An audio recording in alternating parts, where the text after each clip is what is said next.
Hello friends, कैसे हैं आप लोग। आई होप आप लोग बहुत अच्छे होंगे, अपनी पढ़ाई लिखाई भी बहुत अच्छे से कर रहे होंगे। मैं राधा जागो और जगाओ के प्लेटफॉर्म पर आप लोगों का बहुत बहुत स्वागत करती हूँ, बहुत बहुत अभिनंदन करती हूँ।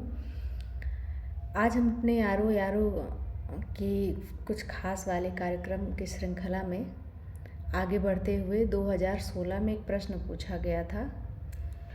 वह था मौलिक अधिकार से संबंधित। हम अब पॉलिटी कवर कर रहे हैं अभी, तो मौलिक अधिकार से संबंधित प्रश्न पूछा गया था। आज हम मौलिक अधिकार पूरा पढ़ेंगे, डिटेल में मौलिक अधिकार पढ़ेंगे। और आज की क्लास पढ़ने के बाद आपको बहुत मज़ा आने वाला है। आपको लगेगा कि हाँ, कोई क्लास पढ़ा आज, और आपके सारे डाउट क्लियर हो जाएंगे। और साथ ही साथ मैंने MCQ भी कराने का सोचा है और मैं कराऊंगी भी। तो MCQ की अगर क्लास मैं इसी में ऐड कर दूंगी तो बहुत लंबी हो जाएगी क्लास, और बहुत लंबी क्लास कोई देखता नहीं है, बोरिंग सा लगता है सबको। तो मैं सोच रही थी कि MCQ वाली क्लास अलग से कर लूँ। तो आज हम थ्योरी पढ़ेंगे, फिर इसी के हम मतलब कमेंट बॉक्स में पिन कर देंगे MCQ की क्लास। थ्योरी और प्रश्न उत्तर दोनों की क्लास आपको पढ़ने के बाद ना एक भी प्रश्न आपके बाहर नहीं जाएंगे किसी भी एग्ज़ाम में, और आपको बहुत अच्छा लगेगा। आपने कुछ ऐसी ऐसी बातें आपको पता चलेंगी जो आपने कभी सुनी ही नहीं थी। यकीन मानिए, आप दोनों क्लास देख के तो देखिएगा। तो आइए समय को ना ख़राब करते हुए शुरू करें। जो प्रश्न आया था वो प्रश्न ये था कि निम्न में से कौन सा सही सुमेलित नहीं है। तो ऑप्शन नंबर ए था, ऊपर था अधिकार, इधर था अनुच्छेद। मतलब ये अधिकार था, इससे संबंधित अनुच्छेद थे। कौन सा सही सुमेलित नहीं ये बताना था। ए में क्या था, अस्पृश्यता का अंत, अनुच्छेद 17। बी में क्या था, गिरफ्तारी एवं निरोध के विरुद्ध संरक्षण, अनुच्छेद 23। सी धर्म की स्वतंत्रता, अनुच्छेद 25। डी अल्पसंख्यकों के हितों का संरक्षण, अनुच्छेद 29। इनमें जो सही उत्तर था वो है बी। बी में क्या दिया है, गिरफ्तारी एवं निरोध के विरुद्ध संरक्षण। ये अनुच्छेद 23 में नहीं दिया है, ये अनुच्छेद 22 में दिया है। तो ये ऑप्शन आपका सुमेलित नहीं है और यही आपका हो जाएगा सही आंसर। आइए हम मौलिक अधिकार के बारे में पढ़ते हैं। हमारे भारतीय संविधान में मौलिक अधिकार USA के संविधान से लिया गया है, अमेरिका के संविधान से लिया गया है। भारतीय संविधान के भाग 3 अनुच्छेद 12 से 35 तक मूल अधिकार का वर्णन है। वर्तमान भारतीय संविधान में कुल 6 मौलिक अधिकार हैं, जबकि संविधान में कुल 7 मौलिक अधिकार थे। तो एक कहाँ गया, तो एक गया जो संपत्ति का अधिकार था, जो अनुच्छेद 19F में वर्णित था। तो वो 44वें संविधान संशोधन 1978 के तहत मूल अधिकारों से हटा दिया गया है। अब वह केवल एक विधिक अधिकार रह गया है, जो अनुच्छेद 300A में जिसका मतलब वर्णन किया गया है। मौलिक अधिकार जो 6 बचे हैं वो कौन कौन से हैं, तो आइए हम अनुच्छेद सहित समझते हैं। पहला है समता या समानता का अधिकार, अनुच्छेद 14 से लेके 18 तक। अच्छा, जो क्वेश्चन बनाने का नया ट्रेंड है आयोग का, उसके हिसाब से मुझे लगा कि कहीं ये भी ना पूछ ले कि समता के अधिकार में कुल कितने अनुच्छेद हैं। तो कुल कितने अनुच्छेद हैं, 5, 14 से लेकर 18 तक। स्वतंत्रता का अधिकार अनुच्छेद 19 से 22 तक, कुल अनुच्छेद हैं 4। जैसे अब समता वाला गिनिए अगर, तो 14, 15, 16, 17, 18 हो गए ना, 14 से 18 तक तो 5। इसी तरह स्वतंत्रता का जो अधिकार वाला भाग है आपका मौलिक अधिकार में, इसमें कुल कितने अनुच्छेद हैं, 4। कहाँ से कहाँ तक है, 19 से 22 तक। शोषण के विरुद्ध अधिकार अनुच्छेद 23 एवं 24, कुल अनुच्छेद कितने हैं आपके, 2। धर्म की स्वतंत्रता का अधिकार अनुच्छेद 25 से 28, कुल अनुच्छेद हैं आपके 4। अब आप कहेंगे 25 से 28 4 कैसे, तो 25 को भी काउंट करेंगे हम ना, 25, 26, 27 और 28, टोटल कितने हो गए, 4। संस्कृति और शिक्षा संबंधी अधिकार का वर्णन किस अनुच्छेद में है, अनुच्छेद 29 एवं 30, तो अनुच्छेद कितने हो जाएंगे, 2। संवैधानिक उपचारों का अधिकार है अनुच्छेद 32 में, ये है कुल अनुच्छेद 1। आइए हम आगे देखते हैं क्या होगा। क्या मिलने वाला है आज खजाना आप लोगों को। दिख रहा है?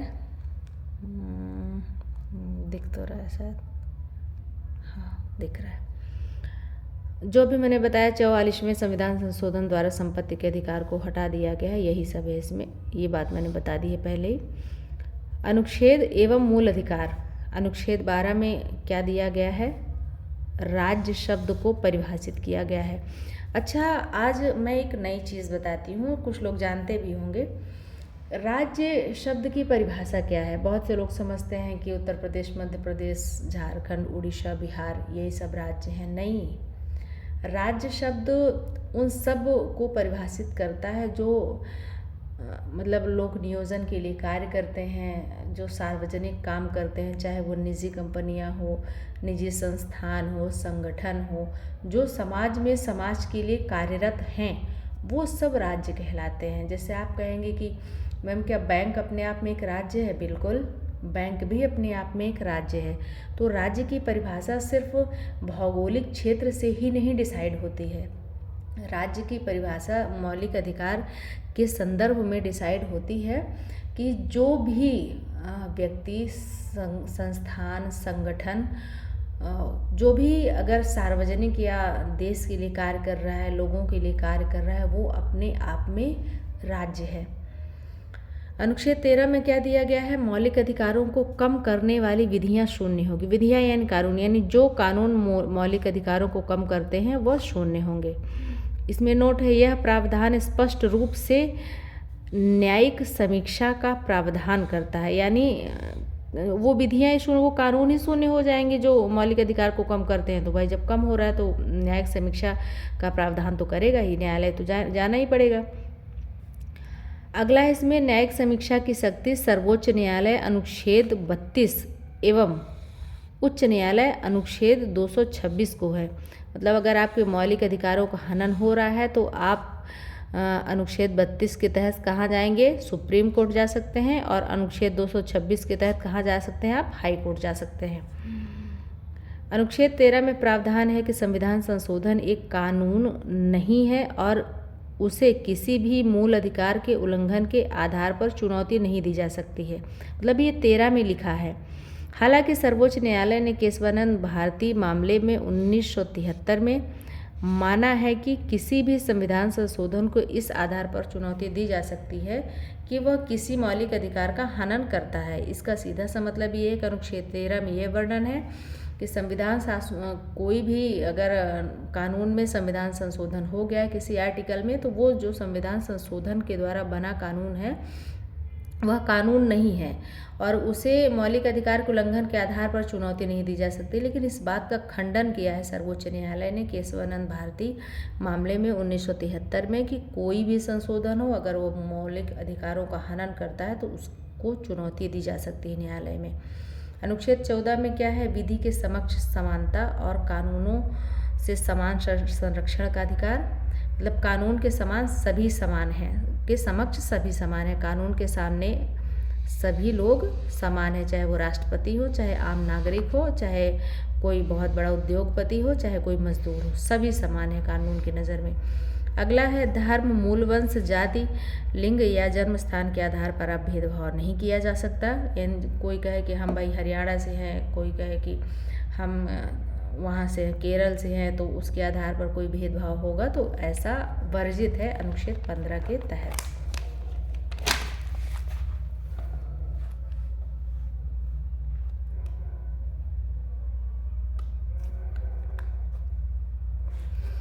अनुच्छेद 16 में दिया है लोक नियोजन के विषय में अवसर की समानता। अनुच्छेद 17 में अस्पृश्यता एवं छुआछूत का अंत। मतलब अस्पृश्यता नहीं की जा सकती, छुआछूत को बढ़ावा नहीं दिया जा सकता और ये बहुत बार पूछा गया है एग्जाम में। अनुच्छेद 18 में है उपाधियों का अंत। उपाधियों का मतलब जैसे कोई भारत रत्न है या मतलब शैक्षणिक उपाधियों के अलावा सभी उपाधियों का अंत किया गया या इसके बारे में डिटेल में भी है। अनुच्छेद 19 में है व्यक्ति की स्वतंत्रता सहित कुल 6 प्रकार की स्वतंत्रताएं हैं। ये अनुच्छेद बहुत इंपॉर्टेंट है अपने आप में। मतलब मौलिक अधिकार तो बहुत ही इंपॉर्टेंट है, लेकिन जो अनुच्छेद ये 19 है इसमें 6 प्रकार की स्वतंत्रता वर्णित है। इसमें सीधा सीधा कभी कभी प्रश्न पूछ लेता है कि अनुच्छेद 19 में कितनी प्रकार की स्वतंत्रताएं हैं, तो कितनी है? 6 प्रकार की। पहला 19(1) में क्या लिखा है? वाक एवं अभिव्यक्ति की स्वतंत्रता है। इसके साथ ही समाचार पत्रों की स्वतंत्रता और सूचना का अधिकार जो 2005 में क्या हुआ है, लागू हुआ है, तो वो भी अनुच्छेद 19(1) के तहत आ जाता है और यहीं से प्रश्न बन जाता है, लोग हो जाते हैं कन्फ्यूज। अनुच्छेद 19(2) में क्या दिया है? शांतिपूर्वक एवं निरायुध सम्मेलन की स्वतंत्रता, यानी आप बिना शस्त्र लिए शांतिपूर्वक तरीके से सम्मेलन कर सकते हैं।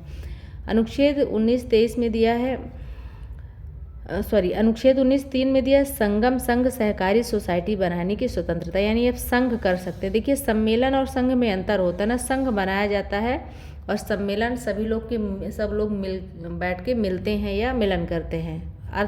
शब्दों को पकड़िए ना, इसमें मेलन यानी मिलन, संघ यानी साथ, संगठन। अनुच्छेद 19(4) में क्या दिया है? भारत के राज्य क्षेत्र में अबाध संचरण की स्वतंत्रता, यानी आप कहीं भी आ जा सकते हैं। अनुच्छेद 1904 में दिया है भारत के क्षेत्र के भीतर। अनुच्छेद 19(5) में दिया है भारत के राज्य क्षेत्र के भीतर कहीं भी निवास करने एवं बस जाने की स्वतंत्रता। देखिए आने जाने में और बस जाने में, निवास करने में अंतर होता है। निवास करने का मतलब ये है कि जैसे आप उत्तर प्रदेश के हैं, अब चले गए हैं बिहार, या फिर बिहार के लोग आके उत्तर प्रदेश में कमरे में किराया लेके रह रहे हैं, लेकिन वो उनका जो मूल निवास है, अभी वो एड्रेस वगैरह कहाँ दिया गया है आपका? बिहार में ही दिया है, तो वो क्या कहलाएगा? आपका निवास कहलाएगा। और बस जाने की बात की, जैसे वो अपना लोकल होम टाउन ही बताते हैं कि हम उत्तर प्रदेश के हैं। अगर आप किराए पे रहते हैं तो निवास हो जाएगा, अगर आप परमानेंटली आके यहाँ का ही एड्रेस ले लेते हैं अपने आधार कार्ड वगैरह में हर जगह, तो वह कहा जाता है बस जाने की स्वतंत्रता।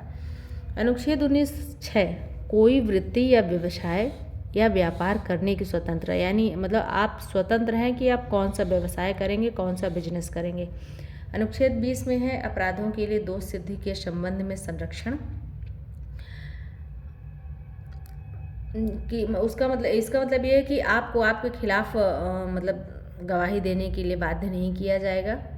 भूतलक्षी दांडिक विधियों से संरक्षण। भूतलक्षी दांडिक विधियों का मतलब ये है कि अपराध करते समय उस अपराध की जो सज़ा है वही सज़ा दी जाएगी। भविष्य में कभी वह, अगर मान लीजिए कि किसी को अगर कोई चोरी करने का अपराध है कि आपको 6 महीने जेल जाना है, अब भविष्य में कानून बन गया, चोरी करने की सज़ा है 6 महीने आपको जेल जाना पड़ेगा। भविष्य में अगर कोई कानून बन गया कि नहीं, चोरी करने की सज़ा है कि आपको 5 साल जेल में रहना पड़ेगा, तो आपने अगर 6 महीने वाले कानून के समय में चोरी की है तो आपको 6 महीने ही सज़ा मिलेगी, भले वह 4 साल बाद मिले, और अगर आपको 5 साल वाली सज़ा नहीं मिलेगी। अनुच्छेद 20(2) में है दोहरे दंड से संरक्षण, मतलब आपको एक ही अपराध के लिए 2 बार दंड नहीं दिया जा सकता। अनुच्छेद 20(3) में क्या है? अपने ही विरुद्ध गवाही देने से संरक्षण, अब मतलब आपको बाध्य नहीं किया जा सकता कि आप अपने विरुद्ध गवाही दें। अनुच्छेद 21 में है जीवन और व्यक्तिगत स्वतंत्रता का संरक्षण।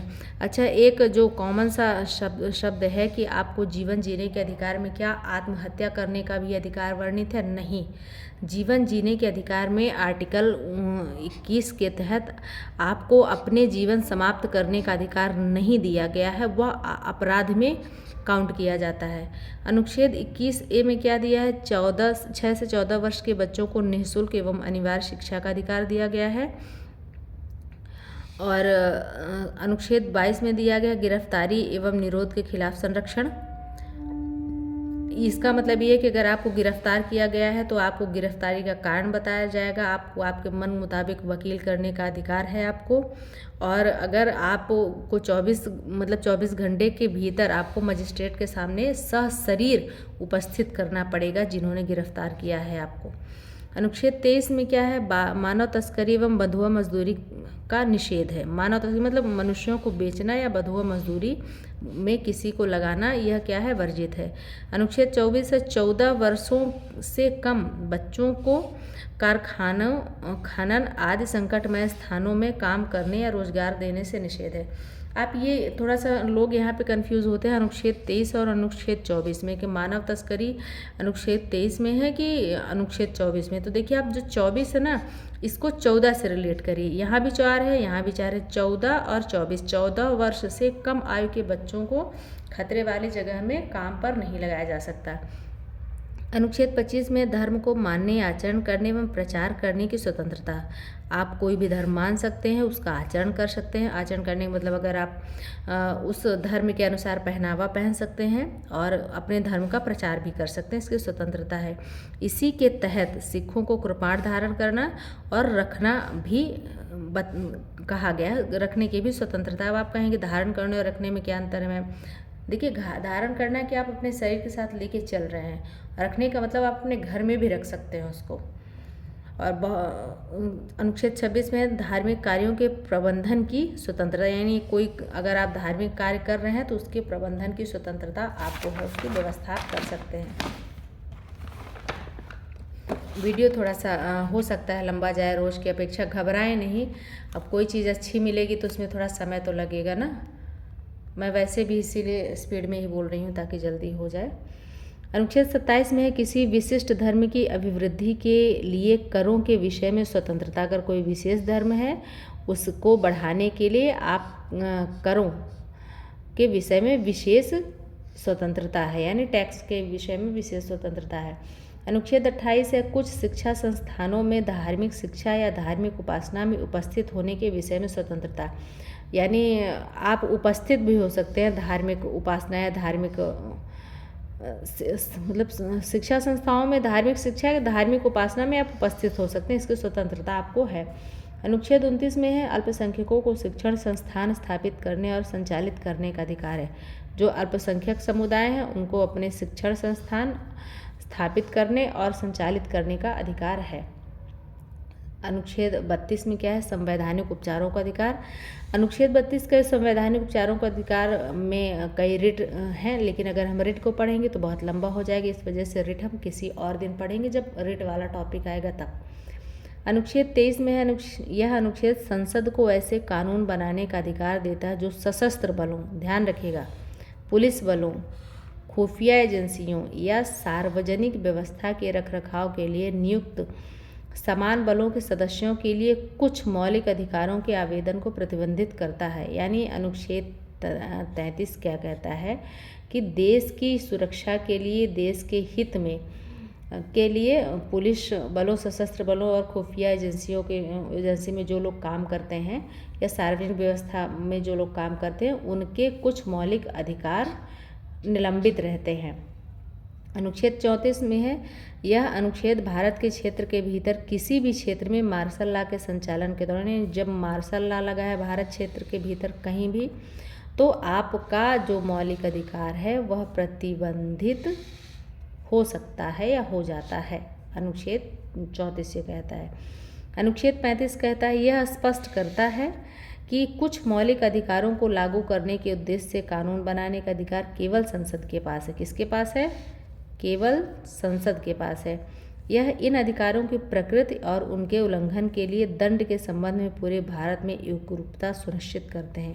यानी जो संसद कानून बना देगा मौलिक अधिकारों से संबंधित, वह पूरे भारत में एकरूपता में रहेंगे, विद्यमान होंगे और उनके लिए दंड भी निर्धारित होता है कि भाई इस मौलिक अधिकार को उल्लंघन का ये दंड है। अब आते हैं हम अपने कुछ खास टॉपिक्स पर।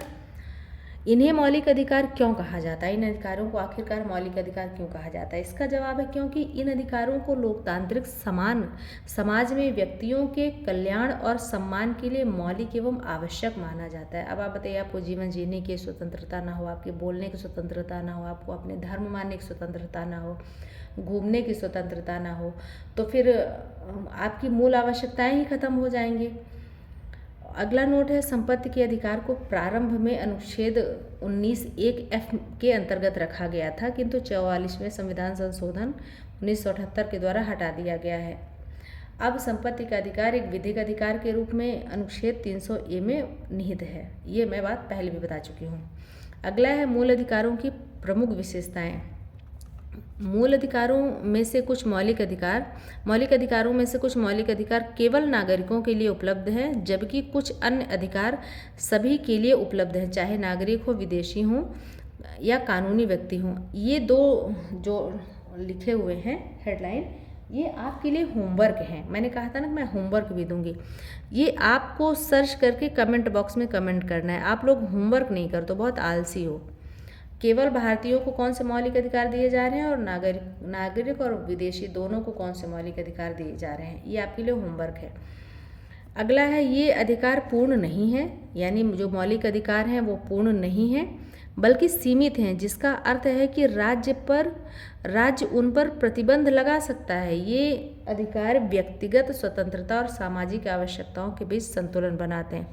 भाई अगर ये अधिकार पूर्ण हो जाते, कोई व्यक्ति कहता कि नहीं अब हमको रात के 12 बजे ही डीजे बजाना है, तो आपने कहा कि ये हमारे मौलिक अधिकार में है कि हमारा जब मन हो तब हम खुश हो सकते हैं, नाच सकते हैं, गा सकते हैं, अपने हिसाब से जीवन जी सकते हैं। ये हमारे जीने के अधिकार के तहत आता है। लेकिन जो अगले इंसान सो रहे हैं तो उनको डिस्टर्ब हो रहा है, तो वो कहेंगे ना कि हम डिस्टर्ब हो रहे हैं, तो क्या मौलिक अधिकार सिर्फ आपके लिए है? इसलिए सीमाएं बनाई गई हैं ताकि किसी के भी मौलिक अधिकार का हनन किसी के मौलिक अधिकार के लागू होने के कारण ना हो। अगला है, ये सभी अधिकार यानी मौलिक अधिकारों की बात हो रही है, राज्य के मनमाने कार्यों के विरुद्ध हैं। हालांकि इनमें से कुछ निजी व्यक्तियों के कार्यों के विरुद्ध भी हैं। जैसे राज्य वाली बात आ गई तो राज्य धर्म, जाति, लिंग और जन्म स्थान के आधार पर भेदभाव नहीं कर सकता, यह राज्य के मामले में है। लेकिन निजी व्यक्तियों की बात आ गई, निजी व्यक्तियों के कार्य के विरुद्ध भी हैं, तो ये अनुच्छेद 17 की बात कर रहा है। भाई छुआछूत तो सबके लिए निषेध है ना, चाहे वो निजी व्यक्ति हो चाहे राज्य। अगला है, इनमें से कुछ अधिकार प्रकृति में नकारात्मक हैं क्योंकि वे राज्य की शक्तियों पर सीमाएं आरोपित करते हैं, जबकि अन्य सकारात्मक स्वरूप के होते हैं क्योंकि वे व्यक्तियों को कुछ विशेषाधिकार प्रदान करते हैं।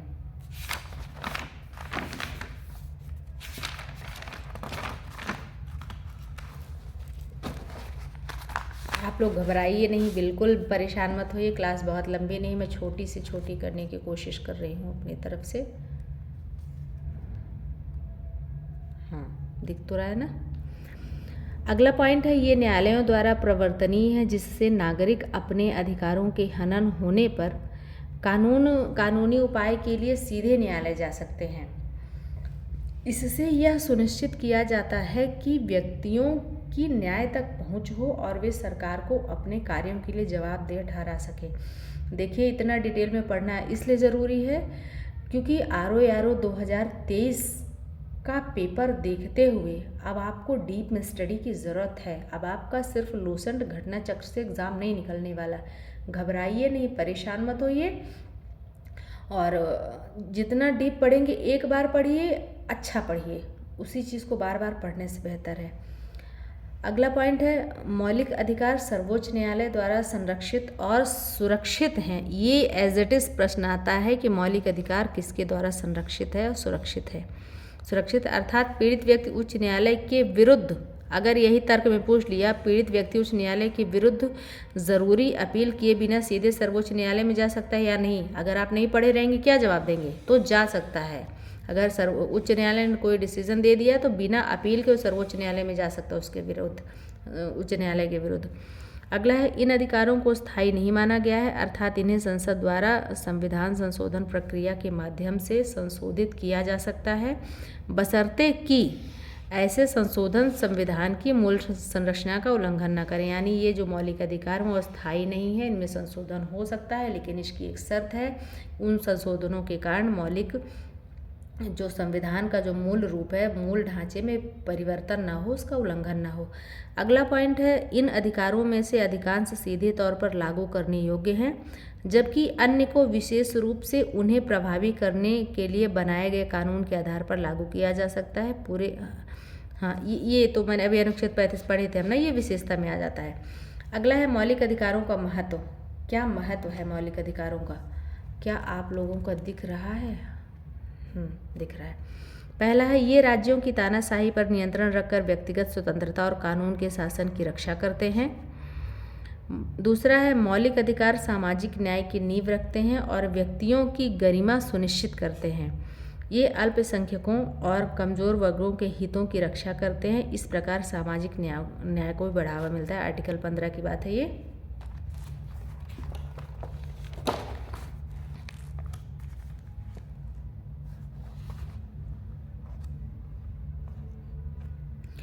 अगला है, ये राष्ट्र के धर्मनिरपेक्ष ताने बाने को सुदृढ़ करते हैं। आर्टिकल 25 से 28 की बात है।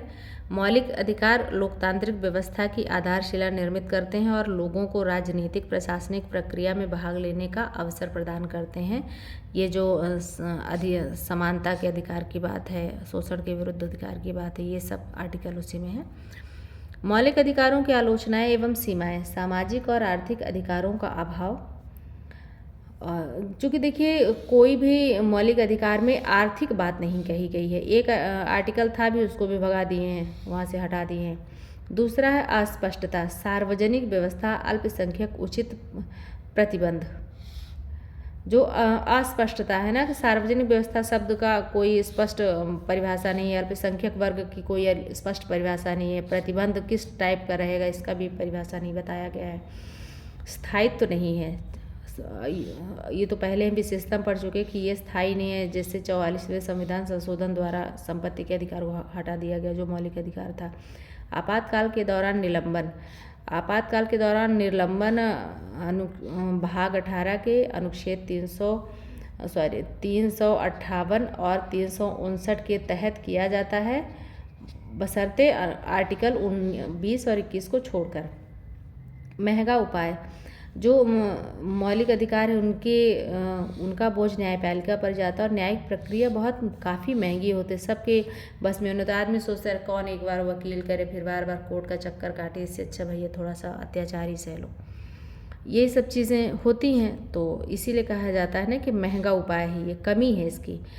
निवारक निरोध, अनुच्छेद 22 राज्य को अधिक शक्ति प्रदान करता है और व्यक्तिगत स्वतंत्रता का हनन करता है।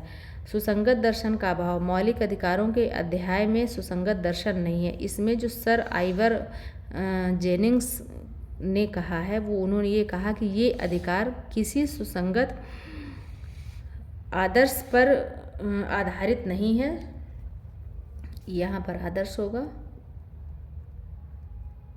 आदर्श पर आधारित नहीं है, जिससे उनकी व्याख्या में न्यायपालिका को चुनौतियों का सामना करना पड़ता है। ये बात तो सही, कई ऐसे मामले हैं जिसमें बार बार न्यायपालिका को चुनौतियों का सामना करना पड़ा।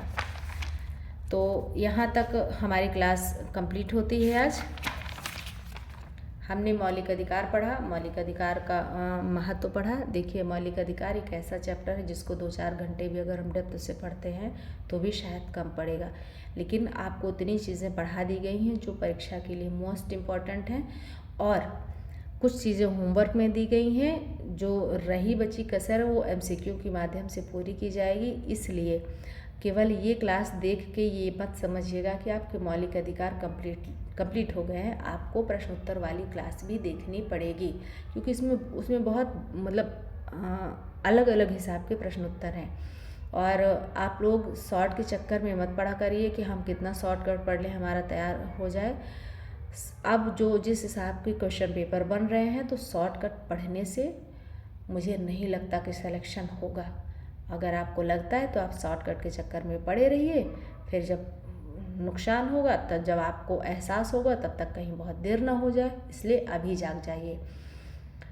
कहते हैं ना, सस्ता रोवे बार बार, महंगा रोवे एक बार। आप डेप्थ में पढ़ लो, अच्छा पढ़ लो, एक बार पढ़ो। किसी चीज़ को बार बार पढ़ने से अच्छा कि एक बार पढ़ो, अच्छे से पढ़ो उसको। तो चलिए, फिर क्लास को पूरा देखने के लिए बहुत बहुत धन्यवाद। वीडियो पर नए हैं तो चैनल को सब्सक्राइब कर लें और लाइक कर दें। अपना सुझाव भी मुझे ज़रूर दें। और रिपीट अगेन, अपने स्वास्थ्य का भी ध्यान रखें और अपनी तैयारी को बखूबी करते रहें। धन्यवाद।